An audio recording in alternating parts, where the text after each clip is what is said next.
All right. So a lot of questions that I get over and over and over. People type letters, they send me letters, they send me emails, I get big direct messages in my inbox. I get comments on YouTube of how do I find my purpose? How do I find my purpose? First of all, your purpose is super simple and you're already doing it. You're living, you are expanding your consciousness. And assuming you're doing that, you're living your purpose. Most people want to know, but what do I do? Right? Because we're in a human body. Like, let's face it, we don't want to sit around and just be like, oh, I'm living my purpose. I'm so enlightened. Like, you want to get something done, right? And I'm an advocate for like doing something while we're here. But I want you guys to take the pressure off of yourselves and just say, wait a minute, as long as I'm becoming more conscious, I'm putting out 1% effort to become more conscious every day. I'm living my purpose because that's the only thing there is to do is to become awakened for enlightenment. Like that's really what we're here for.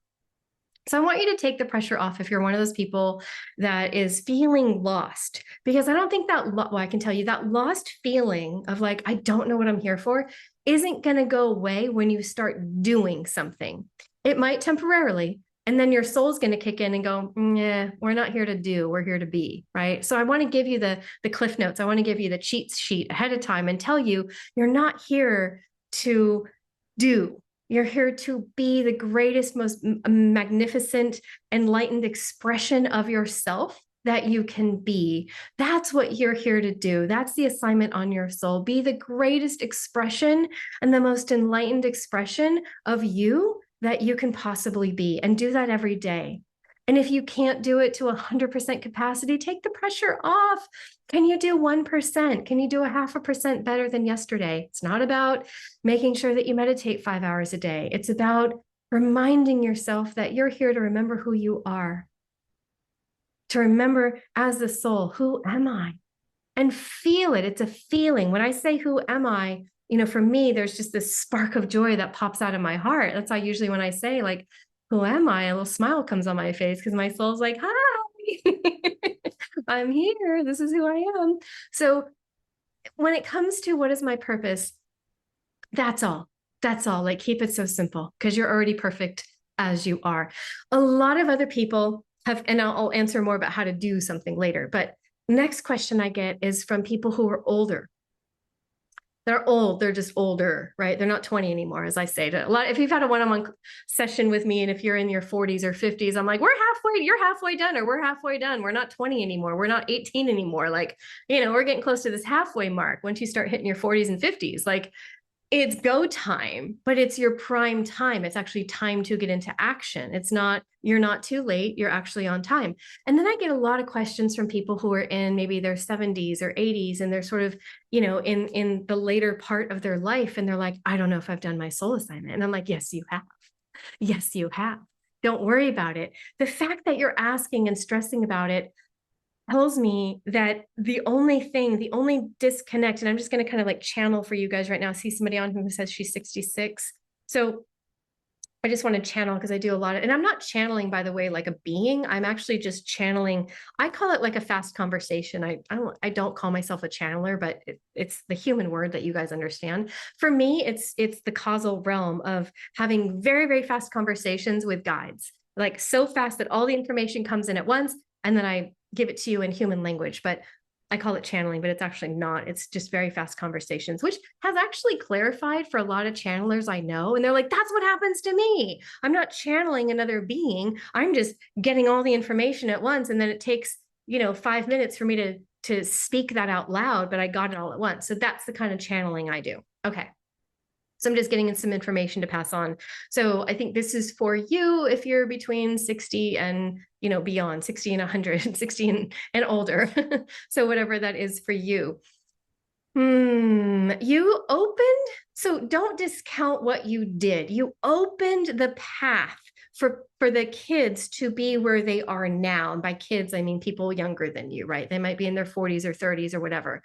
So a lot of you guys paved the road that didn't exist before. You paved the way for the younger generation to come in and do and be who they're meant to be. You literally opened up the path and added more light so that other people could be like, oh, I like that path over there, right? That wasn't there before. So and that was a collective effort that a lot of you guys did that are older, right? If we look back, and I wasn't alive, but we look back like, you know, and I guess in like the 60s or whatever, when there was like a lot of hippies and 70s and all that, like they were bringing in a new light that didn't exist. They went from like the very stagnant 50s and 40s to like, you know, the 60s and 70s where everybody was like, you know, the beatniks and the hippies and all that. And they're bringing in a new frequency. So a lot of you are, you know, of that age, or you were that generation, that amazing like hippie beatnik generation. And you're like, I didn't live my purpose. I'm like, are you kidding me?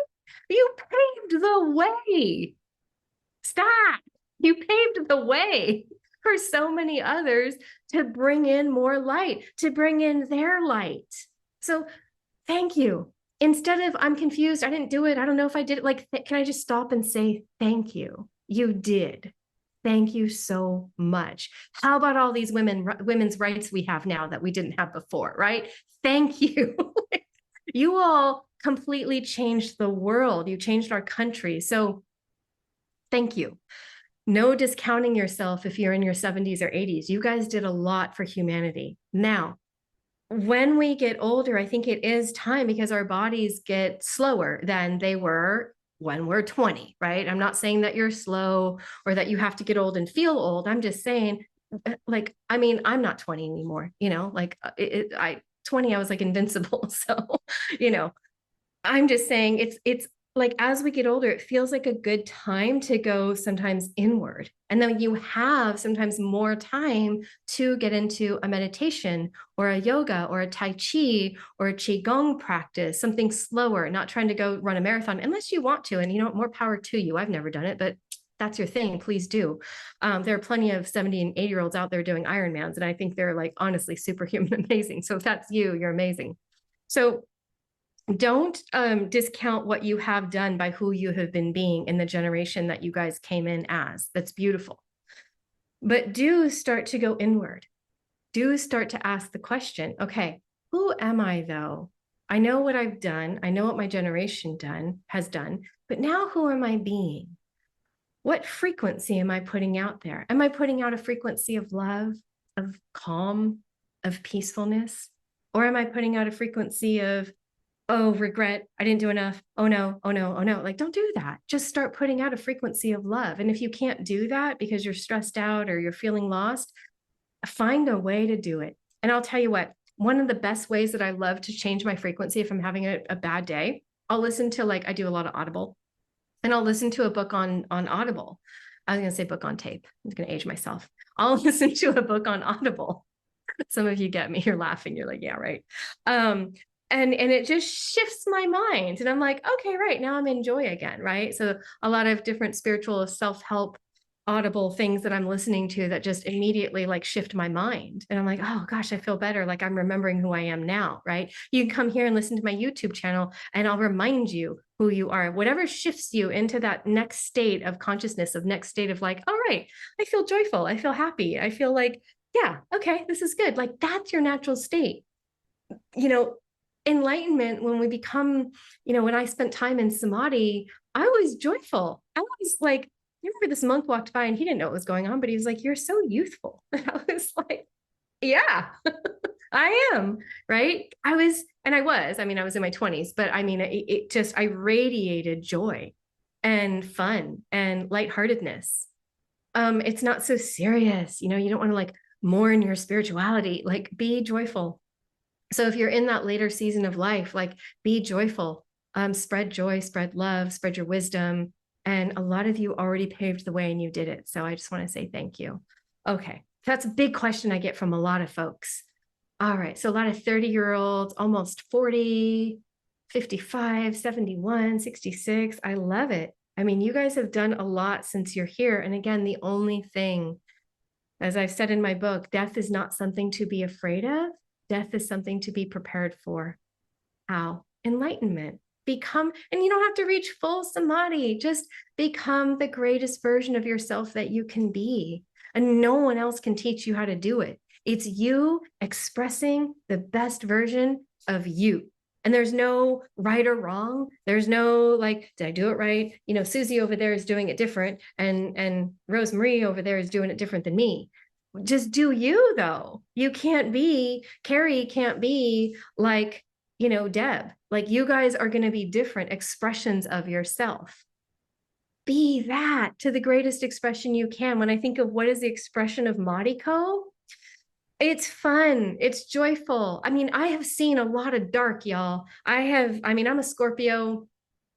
My history, my story. I've worked in hospitals. I've done a lot. I've done a lot of healing. I've been a healer for, decades. I've seen a lot of the dark. And the way I put it is I've already seen all the dark and the trauma. I don't need to create more. I do not need to create more.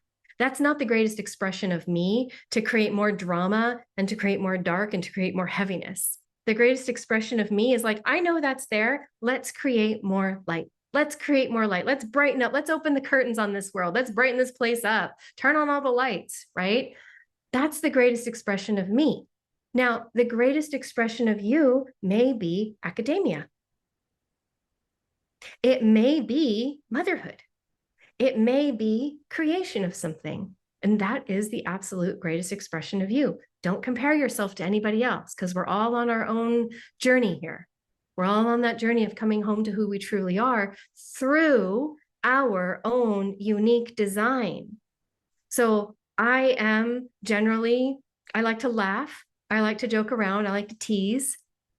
If you're with me in any of my containers, if you've been a client or you're in my membership or you're just show up on here a lot, you'll notice as I see your names a lot, I'm going to pick on you. I'm going to joke with you because we're adding more light. There's already a lot of heaviness here. Let's not talk about that. We already know it's bad. How can I add more light to the world? And how can I spark your light and turn your lights on? That's what I love to do. That's what gets me, excited about life. That's the greatest expression of me, is lighting up other people. Like I said, for you, it might be more in the world of academia. It might be in the world of tech or creation or books or whatever. It's perfect. Or motherhood or fatherhood or being an amazing grandparent. It's all perfect. Play whatever role you're playing to the best of your ability. And don't look at somebody else's role and say, oh, well, I should be doing that or I should be doing this. No, you shouldn't. You just need to do you on the highest frequency that you can, which is love. Love is the highest frequency that we have here. So just be that greatest expression of love. All right. So that's another question I get quite a bit. All right. Another question I get, I'm seeing some people type some stuff, but I'm just going to get through some of the questions that people have put in my chat, in my inbox, in my comment section. And I just kind of want to get to these. And I can't remember all of them. So if you put something else in, I apologize. I'm just getting to the ones I can remember right now. Another one I've gotten multiple times. It's really sweet, actually. It's about animals. And in my podcasts and in my book, I've mentioned that I remembered being in the animal kingdom. And people have asked, they've asked several things. Will I see my animal again? Yeah, you will. Don't worry about it. Yeah. And I think so. In my experience, I'll say, like, I can't guarantee it because my experience is my experience. So in my firsthand experience of staying conscious between lifetimes, yeah, we see our animals again. I'm looking forward to mine. We had a wolf dog named Bodhi. He was the best. I still feel like I have big stories about that, but I'm like, no, don't tell him.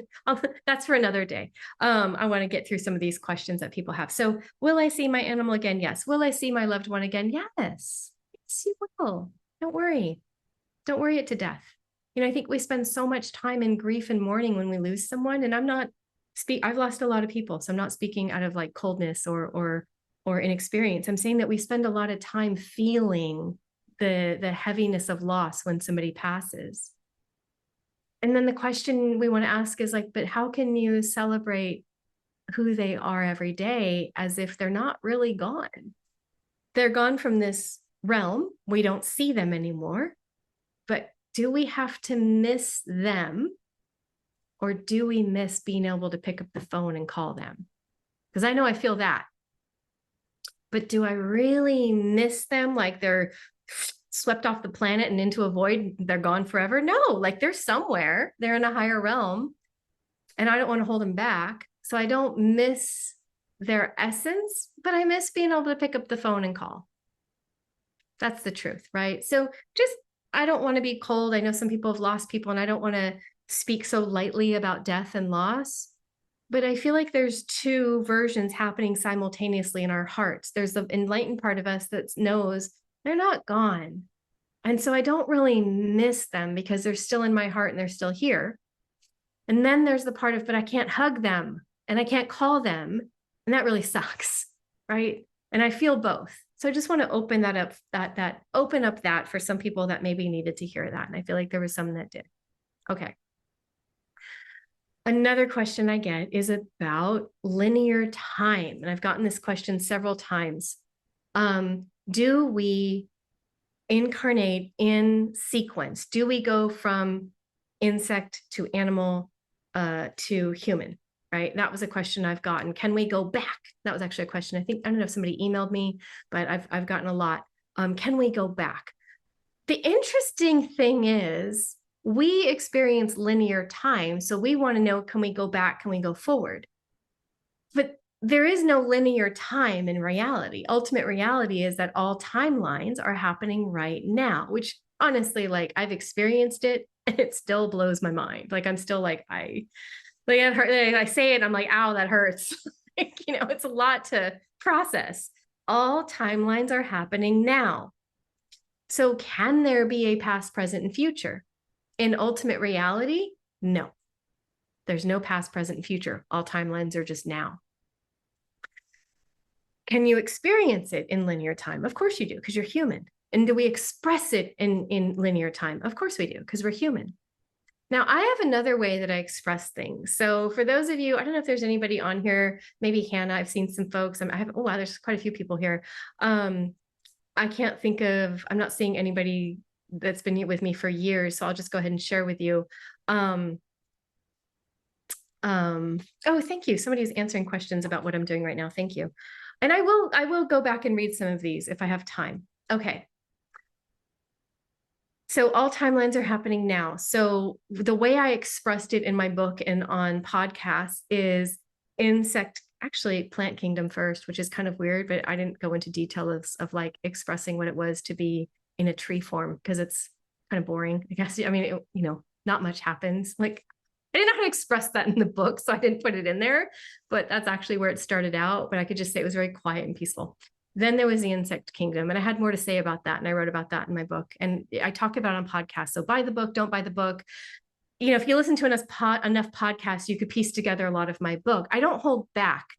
And so if you listen to me on a podcast or read my book, it's a lot of the same information. There is more in the book, but not that much because I don't hold back. I'm not holding back from you guys going, well, I'm not going to tell you that. You have to read my book. Like, just ask me and I'll tell you, or I'll just tell you anyways, because not everybody can afford the book or likes to read. So I'm here just to share. Okay. All right. So after the insect kingdom, I went into the animal kingdom and I did experience everything linearly, like feeling like a squirrel, a mouse, a rabbit, a larger like deer kind of thing, which was actually really fun. I didn't talk about that in my book or on podcasts, but the deer one was really funny. I think I was a deer. I don't know. Maybe I was I don't know what it's called. I don't know all the animals that kind of look like deers, but they're not, like in Africa. Emu or no, I don't even want to try to say what it is, but there's other ones that kind of look like a deer, but they're not. I don't know what I was because I wasn't like, you don't identify when you're an animal. You're not like, oh, aren't I a cute bunny? Like they're not thinking that. So whatever I was, it was like I would literally hear something like a leaf crunch far away. And just before I could even think, I was running. And then sometimes I wouldn't run right away. And then I would be, something would have their jaws on my neck and I would be like lights out. I never felt pain. It was just like lights out. And then, I was off to the next incarnation. So kind of funny. Okay, so people wanted to know, can you go backwards? Can you be human and then go back and be a dog? And I will say in my experience, my firsthand experience was that's not how I experienced it. Have I met some dogs that I'm like, oh my God, you were human? And yes, I have. Yes. One of my previous dogs had some weird things that he loved that made no sense for a dog, and things that he was terrified of that made no sense for a dog who hadn't seen that before. Anybody else, like, heart me up if you've ever known an animal who had some very human things that they loved, like wasabi and hot sauce. Things that aren't like dog food, right? Like, oh my God, I love wasabi. Like, really? Because you're a dog. Or I really don't like whatever that is over there, right? Because maybe it hurt them in a past life. So it's interesting. I can't say no. I feel like the progression is from, I don't want to say from the more less evolved. I don't want to say lower because they're not lower, but like the less evolved as far as like vocalizing, speech, all that, writing. I don't know that animals are less evolved, but as far as like being able to write and drive cars and all that, I don't know that that's more evolved either, but you know what I mean? You catch what I'm saying? That maybe we do experience it linear, but the answer is also maybe not. That's not a great answer. That's why I kind of wanted to talk to you guys about it and not just say yes or no. Yep, my cat loves asparagus. Wow. And he went mad about it. Interesting. Your cat loves olives. I'm telling you, there's some weird things that you're like, but were you like, did you go back? So yeah, I thought, yeah, olives, wasabi. It's all very interesting when you think about how time is all happening at once. Now, I wanted to tell you another story about timelines happening at once. And this has happened to me my whole life. One of those things I just didn't talk about, thought was normal. I don't know. When I go hiking, and I was big into the outdoors, I still love getting out backpacking, and I haven't done it for a long time, but I love, I used to be a climber, backpacker. I loved a little mountaineering and hiking, and I still love to hike and get out. And one of the things that my cat is my old dog. I'm telling you, avocado. I'm telling you, pets are interesting. They're fun. So when I go hiking, now I live in a city, I live in San Diego, but it's the weirdest thing when I go hiking or walking in nature at all. It's like I'm seeing, I call it my Cro-Magnon self, my Cro-Magnon me, like my Stone Age me. This is gonna sound really weird, y'all. But all of a sudden, it's almost like for me, the visuals change. The trees get different. The trees, some of them get shorter, some of them get taller. The phone lines or whatever power lines disappear. And I'm just seeing the world as it was thousands of years ago, like thousands. And I feel like I'm tapping into the version of me who's like a Cro-Magnon woman. I've seen some pretty crazy things when I'm out in nature. And people have asked if I'm taking drugs. I don't do drugs. I don't take anything. I don't even drink alcohol. So I don't think any of you guys are doing that. But can we just stop it with assuming that because we have a gift or see something different, somebody has to be on drugs? Anyways, well, like peace of mind. I'm like, I don't even drink wine. And people are asking if I'm taking this, that, or the other. And I'm like, I don't even know what that is, you guys. But no, I'm not taking anything. All right. So that was another thing that I've gotten a lot of. And I thought it was a really good question. So I wanted to share that. And I don't know if that helps any of you make sense of things. If you also see like telephone lines kind of disappear, like what timeline are you living in that moment? Are you living in a timeline from a long time ago when there is no phone lines, or a future one? It's kind of interesting, right? All right. Just seeing something up here. I heard somewhere that trees are highly evolved beings. I could have heard wrong. I like to touch someone on walks and get grounded. Me too. And you know what's interesting? That's why that comment popped out at me. When I was in the astral realm, I'm sorry, when I was in the causal realm. So I went from the astral realm, which is the one that feels more like heaven, family reunion, lights, love, all that, to the higher realm called the causal realm. And the causal realm is a realm of thought and idea. It's where thought and idea originate.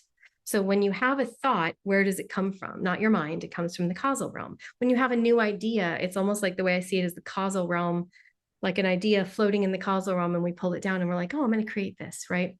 So when I was there, a lot of us were working out different things and increasing our connection to oneness. But then there was a group of beings in the causal realm who were creating their own realms, their own planets, so to speak. They're creating their own worlds. And they did feel like an ancient grove of trees, like they'd been there forever. So it's interesting when you talk about trees having wisdom. That was, I think, how I described it in my book and how I felt about it and still feel about these beings that were creating their own worlds. It was pretty fascinating. All right. Beautiful. Thank you for all the love. I'm going to just go back. I'm not going to be on here very long today. I have kind of a busy booked day. But I wanted to pop on and just answer some of these bigger questions that, when I see a question repeating, I'm like, I want to share this. I want to answer this if I can to the best of my ability. Just seeing if there's any other Any other big questions that feel like something that I've seen again and again and again? In your book, you seem to say we are all here to help others. So maybe not. Yeah, it's interesting, I guess. I'm not sure in what context you're talking about, but that's what I was told, right? Remember who you are, go back and help people. Helping others, the way I see it, is a collective energy, a collective effort, because we're all one. So it's kind of like if we look at my hand and we say the pinky finger does not want to help anybody, but the thumb wants to go and help everybody. But really, it's like one hand. So like, what if we all work together and helped raise the collective? So I guess it depends on exactly what you're here, because I'm not into people pleasing. I'm not into overgiving. I'm not into being anybody's punching bag, but I am here to help raise the vibration of the collective and to teach.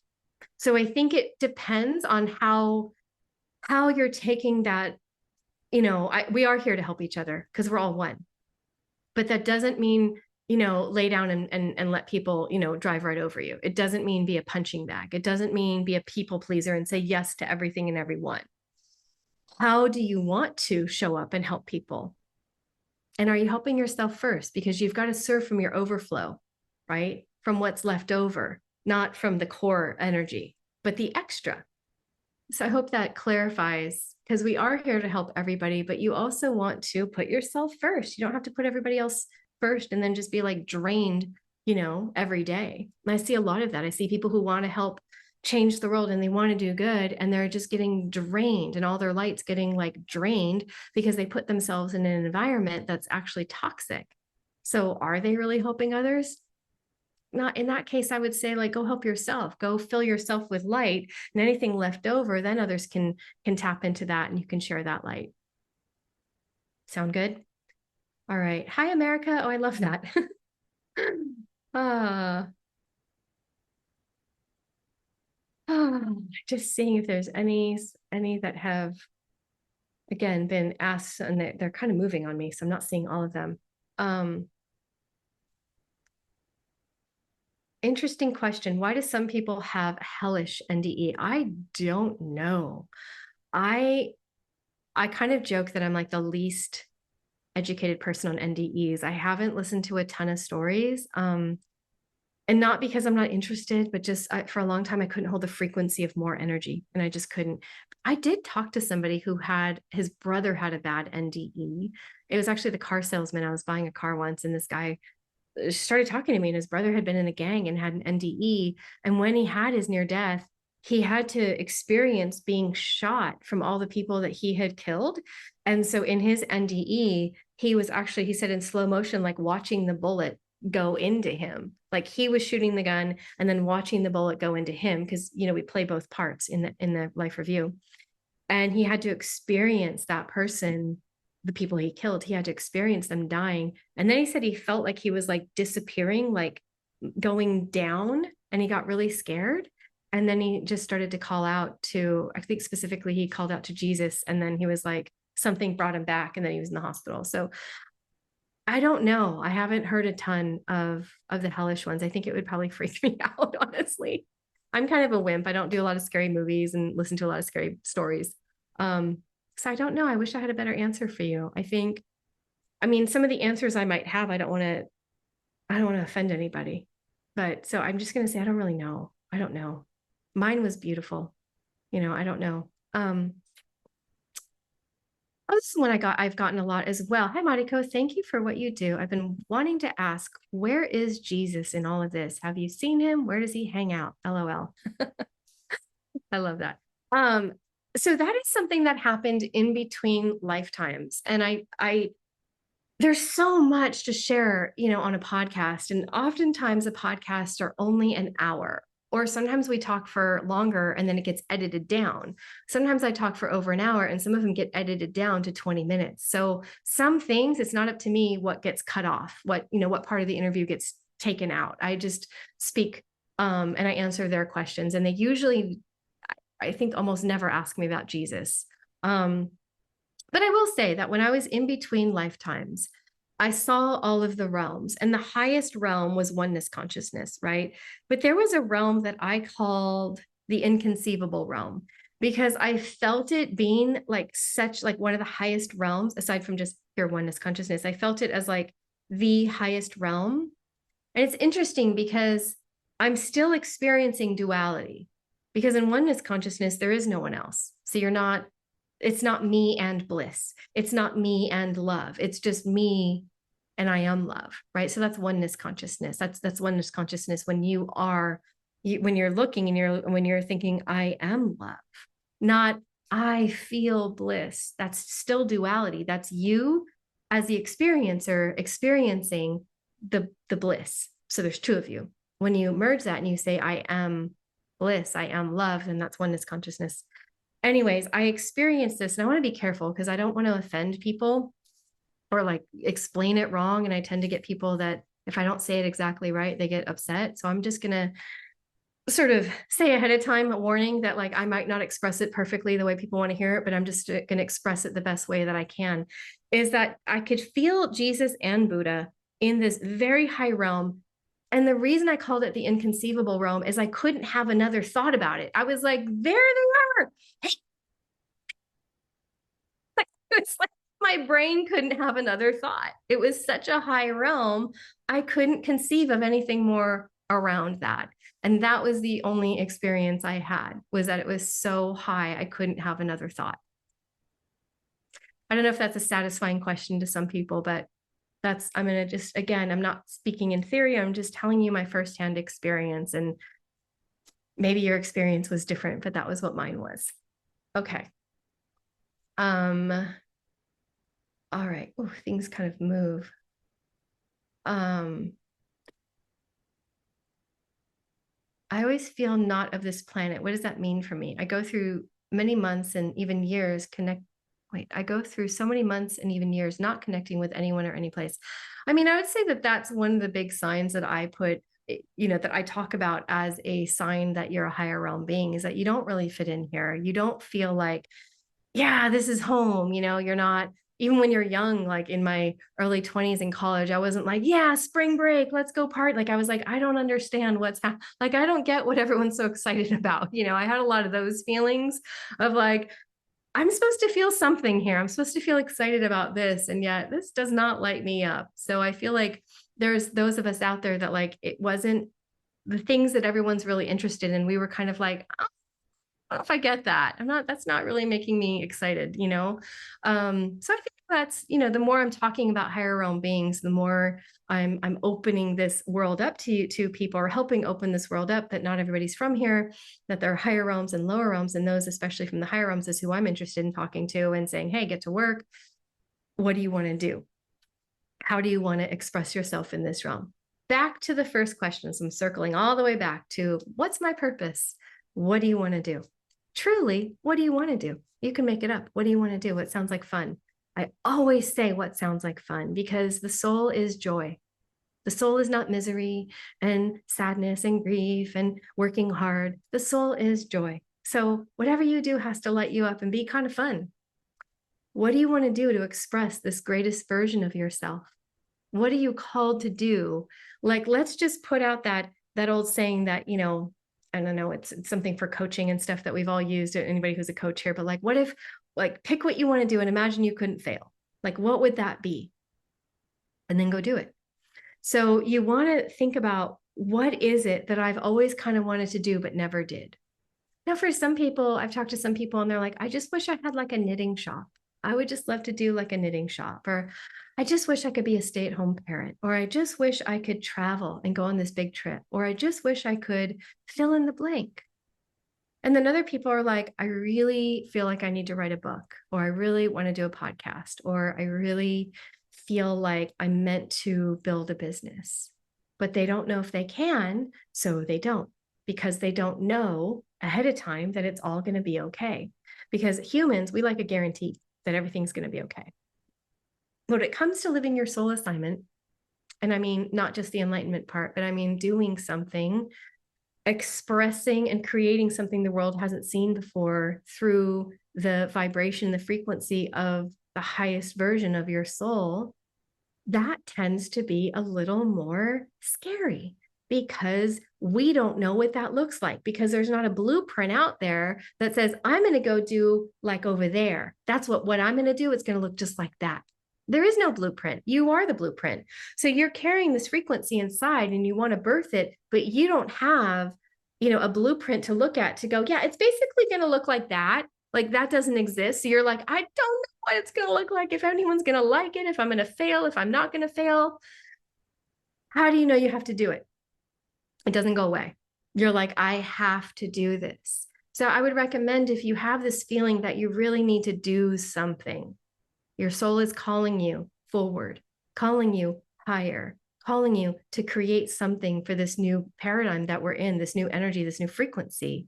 I would say get some support. Find other people who are also doing some big things or thinking about it. Write it down. Don't let it just live in your brain. Write it down, map it out. How would that look? Some people are even scared to write it down or talk about it. Now, you don't want to talk about it to the masses because you don't want to dilute it, but start putting it on paper. What does it look like? What is it? Start talking to your guides.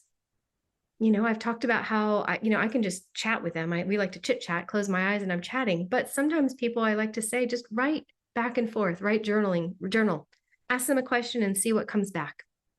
And that works for some people. Other people, it's a knowing. Another question I get a lot, and then I think this will be my last question. I've got to go. But another question that I get a lot is, I don't see anything. I don't feel anything. I don't hear anything. And I can't reiterate this enough. The special effects, the spiritual special effects, do not make you more or less enlightened. Some of us have lots of special effects. I've got lighting, I've got sound, I've got knowing, I've got feeling, I've got all the senses, right? Like those of you have kids, if you've ever been to a 4D movie where like you're having the movie, you've got the 3D glasses. And then when the water comes, you're getting sprayed with a little water. If anybody has kids and you've had that, that's like spiritual, that's having all of the effects, the special effects on. And then there's people who don't have any of that. They just have like kind of a knowing, but because they don't have it backed up by the lights and the sound and the special effects, they don't believe the knowing. But the knowing is so powerful. It's so powerful. So if you're out here and you're listening to me and you're like, okay, I have the knowing, but I don't have the sight, the sound, and all the special effects, don't worry about it. It's kind of like, instead of experiencing that movie in a 4D atmosphere where you're getting the sound and the lights and the 3D action things coming at you and then the water being sprayed, you could tell I've been to Legoland recently, all of that happening, you're maybe reading it in a book. You're getting the same information, but it's not this whole big thing. You just are feeling it. You're knowing it. I hope that makes sense. I hope that makes sense. One isn't better than the other. That's my point. Having more of your senses opened isn't better than just having one. But you generally do have, a lot of people have one, but it's the one that they are discounting. They're like, well, I kind of know, or I feel it, but I don't see it or hear it. So I really don't know. And they're doubting themselves. So stop doubting yourself. And the question you want to ask is, do I feel this? Like if somebody's talking to you and you're like, I just feel that's true. Great. Other people might be getting like a whole, visual of the future and how it's all going to work out. And they're psychic and they're seeing like, oh, this is going to work out. This is what I want, because they're seeing it, they're hearing it, they're knowing it. Others are just like, oh yeah, this is right. This is for me. They're both going to get you to where you're going. So if you're one that only has like that knowing sense open, or that feeling inside open, please run with it. Please take it and go for it. Don't hold back just because you don't have all the other stuff open. All right. The other stuff isn't always better. In fact, it can be distracting. Try to walk through Home Depot with all of your senses open. For those of you who are super psychic and super empathic, you know what I'm talking about. It's not always easy. It's not always easy to go into a public place because we're like, oh, geez, we're feeling everything, right? So I don't want anyone in my community, feeling bad or knocking themselves down because they don't have all their senses, working at capacity. That's nonsense. You are made perfect. And the thing is, wherever you're at, whether you have one of your senses open, you just have kind of this like knowing, or you have all of them open, it's perfect for you. And it's not supposed to be a different way. I want you to hear that. It's perfect for you. And it's not supposed to be a different way. So I want you to take that to heart. Whatever you have going on is perfect. All right? It's perfect. Good. Makes sense. All right. Knowing is easy to discount. I know, right? And yet I know people who see it, but they don't know it. I feel like I saw it, like I saw this image, but I just don't know. How many times have, for those of you who work with people, how many times have you heard that? I mean, I feel like I saw this image, I had this dream, I saw it, but I just don't know. But when you know, you know. And then of course, people who know and don't see, discount the knowing. So we always want what we don't have, right? We're so human sometimes. We crack ourselves up. We're so human. So stop acting so human. Whatever you have is perfect. What do you want to do with this expression of yourself? It doesn't have to be this huge, world-changing, billions of people impacted by it. But whatever it is, start. Please. Life is quick. If we get 80 or 100 years here, it goes by quick, and you want to stay as long as you can to get as much done as you want as you can to reach higher states of consciousness, to increase your frequency. And yes, if you can make the world a better place, please do that. It doesn't have to be this huge thing, but it has to be whatever's right for you. So stop comparing yourself to anybody else. Be you, be authentically you, unapologetically you. And then create whatever you desire because it brings you joy. Life is pretty simple. And remember, we tend to get excuses. Oh, well, I just don't know. I need the money for that. I need this for that. But is that true? Do you? What are you really creating? Because oftentimes when I talk to somebody, they're so big in the creation of what they want that they will not take the first step, which is generally free. So because they won't even take the first step to see how the universe responds to that first step, because they're on step 9,842, they won't take the first step. But if they just took the first step, whatever they need, the universe may just respond and you'll get to the second step. And then you take the second step because you want to, because you're brave. And then the universe responds to that second step. And that's how we get to where we are. But those of us who are a little more stubborn, sometimes we want to make sure it's all going to work out. And we want to know what step 9,482 is going to look like. And if we don't know, then we won't take step one. I feel like I did that for a long time, so I can laugh at me and laugh at us. But what I will say is the first step, whatever it is that you want to do, look at the step, look at the micro step. And if you think something's getting in your way, I will tell you from experience, when you take your last breath here, all of the obstacles that you think are in your way drop down to like a little string 6 inches off the floor that you just had to step over. But our human minds tend to make these things a bigger deal than they are. But what is the real first step? What is the smallest first step toward your soul assignment that you can take? And most of the time, pretty much all the time, and I've talked to a lot of people, it's generally free. And then watch how the universe responds. And sometimes the first step is so free because it's just taking one step of courage and saying, yes, yes to the universe. Yes, I'll do this. Now, that didn't cost you anything, but it did cost you a little bravery to go all in on your soul assignment, not knowing how it's going to end. So when I tell you the first step is free, and if you're arguing back because your ego's like, oh, I just broke it down to you how the first step is free. Have you even said yes all the way? Or are you saying yes, only if? Yeah, but, well, yeah, I will, but just tell me how it's going to work out. Well, I will if. We put conditions on our yes. And then we wait for the yes, we wait for the universe to respond to a yes that's filled with conditions. But if you just give the universe an unconditional yes and start taking the first step, and maybe that first step is a yes, watch how the universe responds. It responds to frequency.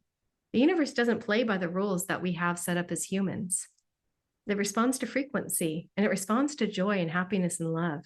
So if you're saying yes in anger and frustration, well, I'll do it, but I don't know how it's going to work out. The universe is like, responding, I don't know how it's going to work out.